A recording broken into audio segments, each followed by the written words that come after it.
pamagat, ang selos na mangkukulam at ang enchanted garden. Noong unang panahon, sa isang malayong kaharian, mayroong isang malago at magandang hardin na kilala bilang Enchanted Garden. Ang hardin na ito ay puno ng pinakamakukulay na bulaklak, pinakamatamis na prutas at pinakamatamis na bango. Ito ay pagmamay-ari ng isang mabait na prinsesa na nagngangalang Isabela.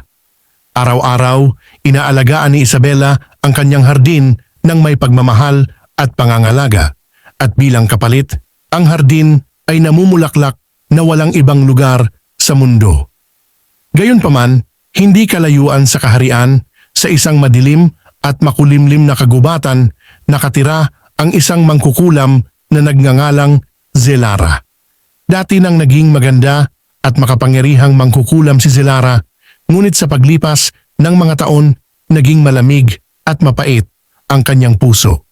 Hindi niya kayang makitang masaya at kontento ang iba, lalo na si Prinsesa Isabela, na ang hardin ay tanyag sa buong kaharian. Dapat mayroon akong hardin na iyon para sa aking sarili. Sumirit si Zelara isang araw, pinapanood si Isabela sa kanyang bolang kristal. Lahat ay humahanga sa kanyang mga bulaklak, ngunit walang nakakapansin sa aking mahiwagang kapangyarihan. Ipapakita ko sa kanila lahat. Desididong sirain ang kaligayahan ni Isabela, gumawa si Zelara ng masamang plano. Nagtimpla siya ng gayuma nang inggit sa kanyang kumukulong kaldero at lumipad sa kanyang walis patungo sa kaharian isang madilim na gabi. Sa ilalim ng takip ng mga anino, ibinuhos niya ang gayuma sa hardin. Habang ang gayuma ay tumagos sa lupa, ang makulay na mga bulaklak ay nalanta, ang mga prutas ay nalanta, at ang dating napakagandang hardin ay nagsimulang mabulok. Kinaumagahan, nadurog ang puso ni Prinsesa Isabela nang makitang wasak ang kanyang minamahal na hardin. Ano ang nangyari sa aking magagandang bulaklak? Sigaw niya.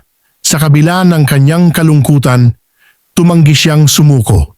Sinimulan niyang diligin ang mga halaman, kantahin ang mga ito, at alagaan ang mga ito tulad ng ginawa niya noon, umaasang mabubuhay ang mga ito. Ngunit kahit anong gawin niya, nanatiling walang buhay ang hardin.